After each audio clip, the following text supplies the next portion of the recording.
मनुष्य चाहे कितना भी प्रयास क्यों ना कर ले, कितना भी प्रयत्न क्यों ना कर ले, उसे अपने कर्मों का फल तो भोगना ही पड़ता है, चाहे मनुष्य कितना ही प्रयत्न कर ले। लेकिन वह कभी अपने कर्मों से बच नहीं सकता। जैसी करनी वैसी भरनी, यह वाक्य तो आपने सुना ही होगा। अर्थात जैसे आप कर्म करोगे वैसा ही आपको फल भी प्राप्त होगा। लेकिन मेरा एक प्रश्न है, क्या आप इस बात पर यकीन करते हैं कि जैसा आप कर्म करेंगे वैसा ही आपको फल भी मिलेगा? अब आप में से अधिकतर लोगों के मन में यह प्रश्न जरूर उठ रहा होगा, क्योंकि इसमें पूछने वाली बात क्या है? यह तो सत्य ही है कि जैसे हम कर्म करेंगे वैसा ही हमें फल भी मिलेगा। लेकिन एक बार के लिए आंखें बंद करके अपने आप से यह प्रश्न कीजिए। देखिएगा कि आपको इस प्रश्न का उत्तर स्पष्टता से नहीं मिल पाएगा। कहीं ना कहीं आपके मन में एक संशय जरूर होगा कि क्या यह बात सच है या झूठ। दोस्तों, आज इस कहानी से हम समझेंगे कर्मों का खेल। आखिर अच्छे कर्मों का फल अच्छा और बुरे कर्मों का फल बुरा कैसे होता है। बहुत समय पहले की बात है, किसी गांव में एक बहुत ही ज्ञानी पंडित रहता था। एक दिन वह अपने बचपन के दोस्त से मिलने के लिए दूसरे गांव में जा रहा था। उसका दोस्त बचपन से ही गूंगा और एक पैर से अपाहिज था। उस पंडित के गांव से उसके दोस्त का घर काफी दूर था। वहां जाने के लिए बीच बीच में कई सारे छोटे छोटे गांव पड़ते थे। पंडित रास्ते में अपनी धुन में चला जा रहा था। चलते चलते उसकी मुलाकात एक व्यक्ति से होती है। रास्ते में उसे एक आदमी मिलता है जो ऐसा लगता था कि वह किसी का इंतजार कर रहा था और वह भी पंडित के साथ चलने लगता है। उस आदमी को देखकर पंडित बहुत खुश हो जाता है। उसने सोचा, चलो अच्छा हुआ, साथ साथ चलने से उसका सफर आसानी से कट जाएगा। बात की शुरुआत करने के लिए उस पंडित ने उस व्यक्ति से उसका नाम पूछा तो उसने अपना नाम धर्मराज बताया। पंडित को यह नाम कुछ अजीब सा लगता है, लेकिन उसने नाम के विषय में कुछ और पूछना उचित नहीं समझा। दोनों धीरे धीरे साथ में चल रहे थे। तभी रास्ते में गांव आता है। गांव का प्रवेश द्वार आते ही धर्मराज ने पंडित से कहा, तुम आगे चलो, मुझे इस गांव में काम है, मैं तुमसे से मिलता हूँ।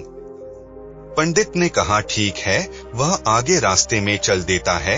कुछ देर बाद उस गांव में खबर फैली कि एक व्यक्ति को साथ में अपनी सीन में फंसाकर मार दिया है। जैसे ही शान में उस व्यक्ति को मारा, ठीक कुछ ही देर में धर्मराज पंडित के पास आ गया और फिर दोनों चलना शुरू कर देते हैं और चलते चलते एक दूसरे गांव के द्वार पर पहुंच जाते हैं।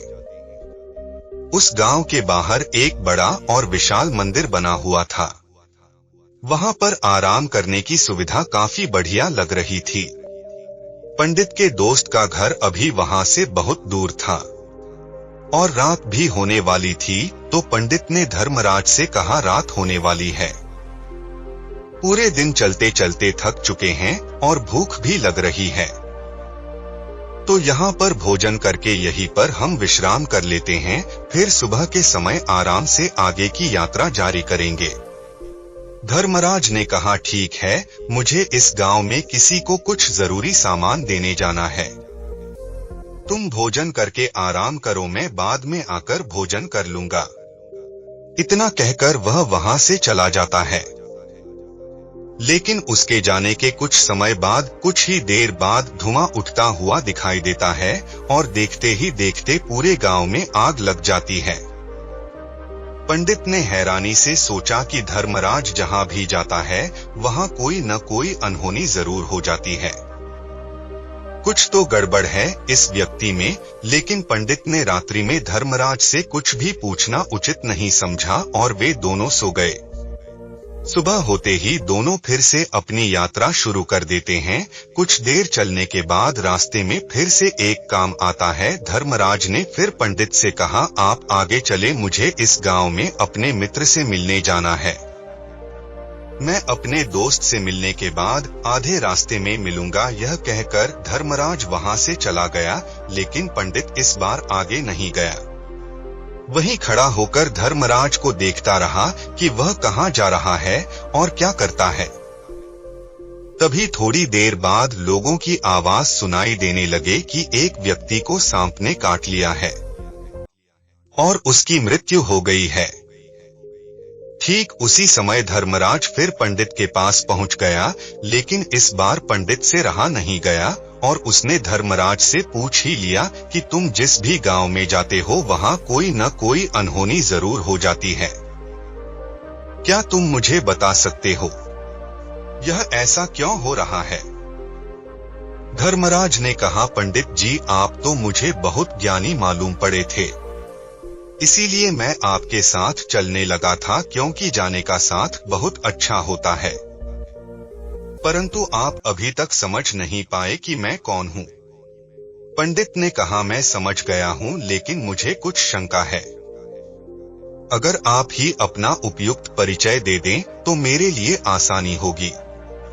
तब धर्मराज ने जवाब दिया कि मैं यमदूत हूँ और यमराज की आज्ञा से उन लोगों के प्राण हरण करता हूँ जिनकी उम्र पूरी हो चुकी है।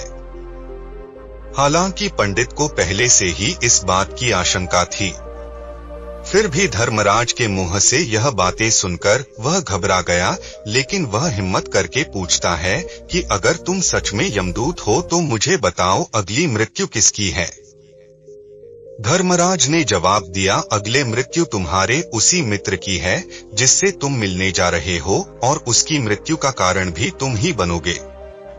यह बात सुनकर पंडित सहम गया और सोच में पड़ गया कि अगर सच में धर्मराज यमदूत हुआ तो उसकी बात छोड़ और उसके कारण मेरे बचपन के सबसे अच्छे मित्र की मृत्यु हो जाएगी, तो सबसे अच्छा तो यही होगा कि मैं अपने मित्र से मिलने ही ना जाऊं, कम से कम मैं उसकी मृत्यु का कारण तो नहीं बनूंगा।